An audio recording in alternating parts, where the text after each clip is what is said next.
Did you ever hear somebody say that they would swear on a stack of Bibles? Well, here is my hand on a stack of two Bibles, and I'm not going to swear. So forget that, but I do love these books.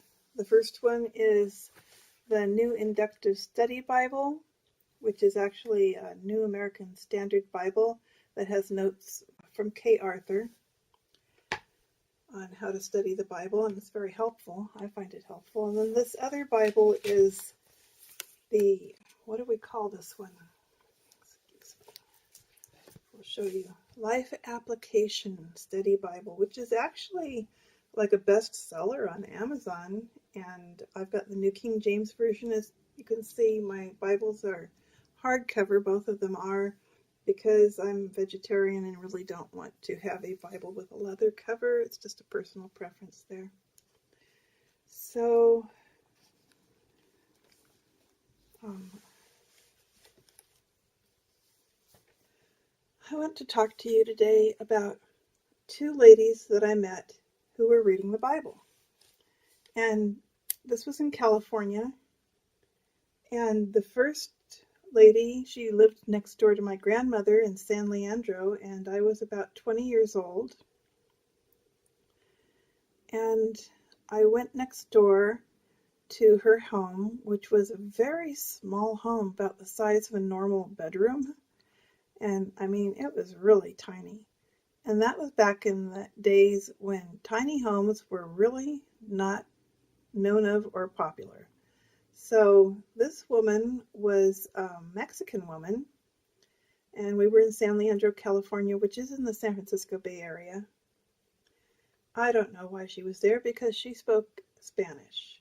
I had learned some Spanish when I was in school and college and in high school. I guess at the age of 20, I only knew my high school Spanish. I hadn't been to college yet. So at the time, I really couldn't talk to her much. I could just like visit and smile and share a little bit of companionship. And basically, she was living in this teeny tiny little bedroom-sized house. And there was a plant in there that went all the way around the ceiling. It was like a philodendron. Beautiful. Or was it ivy? It could have been ivy. I don't know. It was big though. And she had a Bible. And she would sit in her little tiny house and read the Bible. She showed it to me. Of course, it was like her major companion in life was reading that Bible. And I was very impressed by her not even being able to talk to her in English. I was very impressed by the fact that she was so devoted to her Bible. And so that was the first woman that I met who was reading the Bible. And the second one, well, I was a member of this cult. And I don't want to mention which cult it was because I don't want to give it any publicity. But I was a member of this cult from the time I was 17 until I was about 47. So it was 30 years. Sometime during that time, we decided we were going to go out and do a door-to-door teaching project down in Central California. And so there I was, knocking on doors and offering literature from this religion.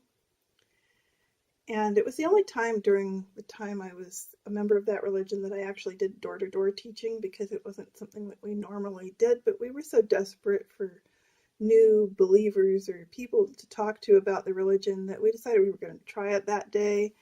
And one of the doors that I knocked on, I was alone when I knocked on this door, and my teaching companion, I did have a partner, he was like on the other side of the street knocking on doors.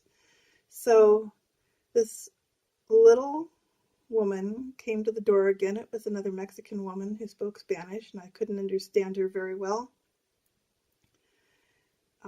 But she did show me that she was reading the Bible and told me she would pray for me, and she was just as sweet as can be, and you could just see that the love of God was flowing out of her, and she was really into reading the Bible, and she said like that was what she did all the time. So I was so impressed by these two little old women.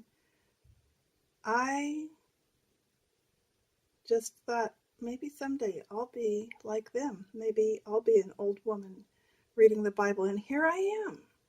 Wouldn't you know it? An old woman reading the Bible.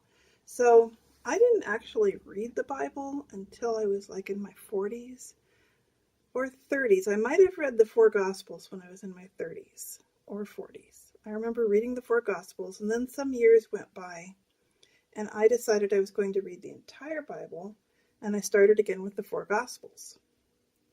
And at that time, I was about 45. And one thing I noticed was that I felt really good whenever I was reading that Bible. For some reason, that Bible spoke to my heart more than the books of the religion, the cult religion that I was in. And I just felt like, well, this is something that I need to pursue. And I read through the entire New Testament, except for the book of Acts. For some reason, I skipped the book of Acts. And I think I might have, at the very end, just glanced through it or skimmed it. And then I started over again at the beginning of Genesis and read some of that up until the book of Joshua. And at that point, I got distracted in life and did not read the rest. So that's my experience with the Bible. When I became a Christian, it was totally unexpected. I had never been a Christian before in my life. My family was not Christian. I was raised in a non-Christian family that believed that they just didn't know whether or not God existed, and it seemed like it wasn't very important to them. And so when I became a Christian, I just totally wasn't expecting it. I went to church that day because I believed in God, and I had been through a very difficult time, and I thought it would be nice to go to church and thank God for getting me through the difficult time. And I wanted to be in a place where God was being worshipped, even if it was a church, which naturally would be the last place I would normally go. And I decided that it was the only opportunity for me to be in a place where God was being worshipped, so I went down there. And on the way, I kept hearing a voice, an internal voice, not like hearing with my ears, but hearing with my heart. I could hear, today would be a good day to give your life to Jesus. And I heard it several times. I had heard it as I was planning to do this before I actually walked down there. I heard it once or twice, and then when I was actually walking down there, I heard it a couple of times. So I decided by the time I got there that I was going to go in there and give my life to Jesus, because I kept hearing this thing. So I did, and it was slow growth after that, but I did give my heart and life to Jesus. And that brings me to this point where I am making videos and talking about my Bible studies. And thank you for listening to my story about the two women that I met who were reading the Bible. They were very inspiring to me, even though I could not speak their language very well. And thank you for listening.